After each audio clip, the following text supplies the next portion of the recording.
Hello दोस्तों, welcome to DS campus. DS campus में आप लोगों का स्वागत है। आज जो हम टॉपिक लेकर के आए हैं वो लाए हैं कि नदियों के मार्ग में बदलाव, यानी कि नदियों के बदलते मार्ग, इसके कारण क्या है और इसके उदाहरण क्या हैं, कि मतलब कौन कौन से नदियों में कितना बदलाव हुआ है और इसका मुख्य प्रभाव किस नदी पर पड़ा है। तो इसको हम लोग अभी डिटेल में पढ़ेंगे।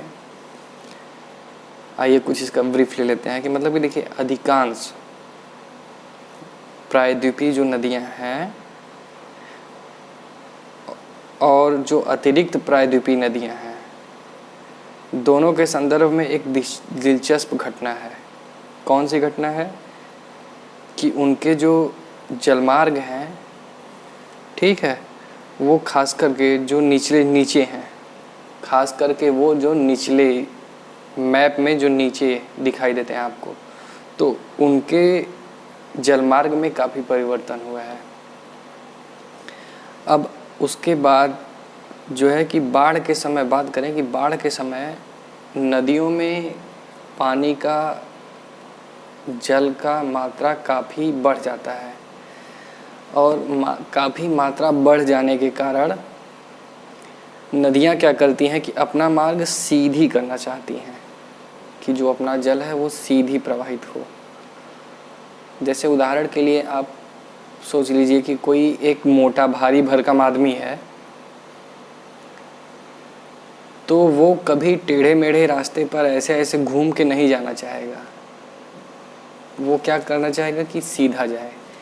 लेकिन अगर कोई एक पतला इंसान है तो वो तो टेढ़ा मेढ़ा ऐसे वैसे जैसे कह दो वैसे चला जाए, उसको कोई फ़र्क नहीं पड़ेगा। वैसे ही कि जब तक नदियों में जल का अभाव है तब तक वो उनको जैसे चाहे वैसे आप घुमा लीजिए।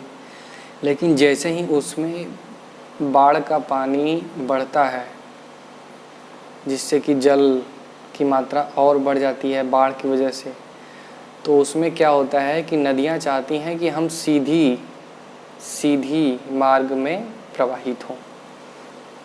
तो इस वजह से क्या है कि नदियों के जलमार्ग में परिवर्तन होता है। सबसे बड़ा कारण ये है। इसका उदाहरण आप लोगों को इससे मिल जाएगा कि जो प्राचीन नदी थी सरस्वती नदी, जिसके किनारे पर कभी आर्य आकर के बसे थे, तो उसके विलुप्त होने और उसके जलमार्ग में परिवर्तन होने का सबसे बड़ा कारण भी यही है। और इस सरस्वती नदी से बड़ा उदाहरण कोई हो ही नहीं सकता कि नदी के जलमार्ग में परिवर्तन भी होता है। यानी कि नदी के जलमार्ग में परिवर्तन का सबसे अच्छा उदाहरण अगर देना हो आप लोगों को तो ये दे सकते हैं कि सरस्वती नदी।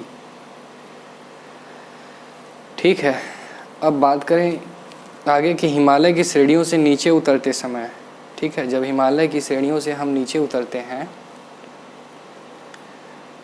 तो प्रागैतिहासिक काल में इसका आरंभिक मार्ग जो था वो चूरू के निकट से होकर गुजरता था। किसका? सरस्वती नदी का चूरू के निकट से होकर के गुजरता था। तथा लूनी नदी जो थी, लूनी नदी, इसकी एक क्या थी? सहायक नदी थी। लूनी नदी इसकी एक सहायक नदी थी।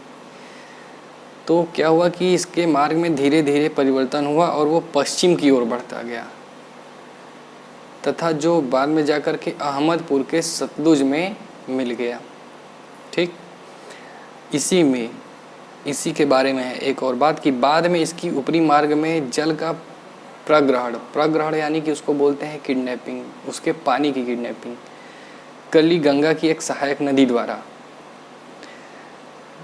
ठीक है, जब गंगा की सहायक नदी द्वारा इसका क्या हुआ, जल का प्रग्रहण कर लिया गया, तो इसका निचला मार्ग भी क्या हुआ, सूख गया। तो इससे क्या हुआ कि इससे यमुना नदी की उत्पत्ति हुई। जो कि गंगा तंत्र की एक महत्वपूर्ण सहायक नदी जानी लगी। यानी कि यमुना नदी की उत्पत्ति हुई और वो गंगा में जाके मिल गई। तो गंगा की सबसे अच्छी महत्वपूर्ण सहायक नदियों में यमुना का नाम आता है। और यमुना नदी गंगा नदी से इलाहाबाद में आकर के मिलती है, जिसको कि संगम के नाम से जाना जाता है। ठीक है, प्रयाग में, इलाहाबाद के प्रयाग में। और 3री सदी ईसा पूर्व तक एक अभिलेख से, अगला है अगली नदी के बारे में, एक अभिलेख से पता चलता है कि सिंधु नदी जो थी वो अपने मार्ग से 130 किलोमीटर अधिक पूर्व में बहती थी। यानी कि पहले वो 130 किलोमीटर, जहाँ पे अभी उसका वर्तमान स्थिति है, वहाँ से वो 130 किलोमीटर पूर्व में कभी बहा करती थी। ये 3री सदी के अभिलेख से पता चलता है। ये 3री सदी के अभिलेख से पता चलता है कि सिंधु नदी 130 किलोमीटर पूर्व में बहा करती थी। तो अब समझ सकते हैं कि कितना परिवर्तन हुआ। 130 किलोमीटर का परिवर्तन हो गया नदी के मार्ग में।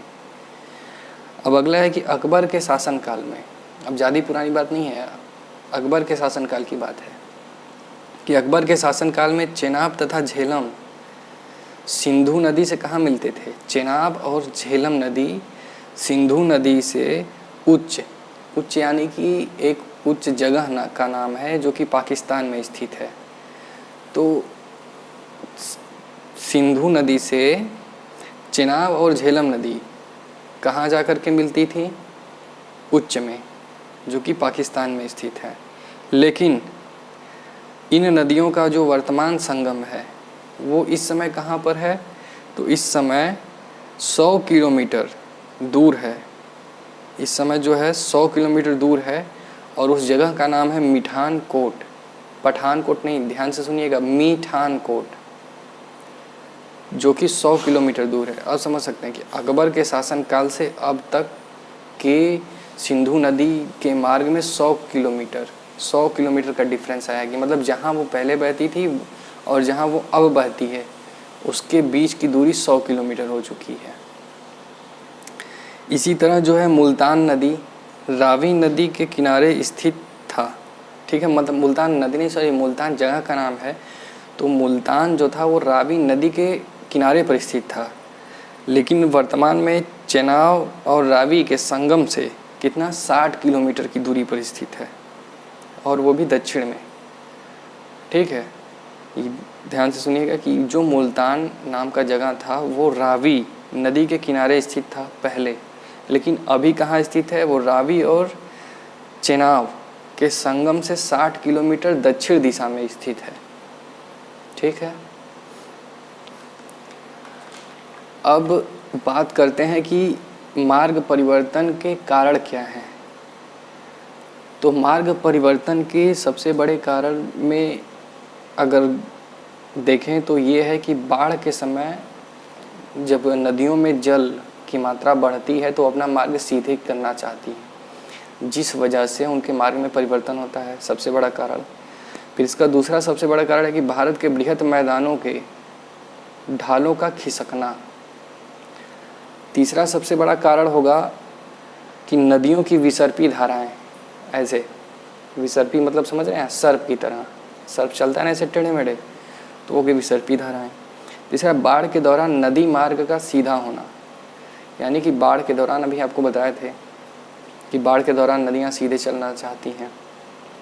फिर है दिल्ली के सरहिंद पठार का क्या उत्थापन।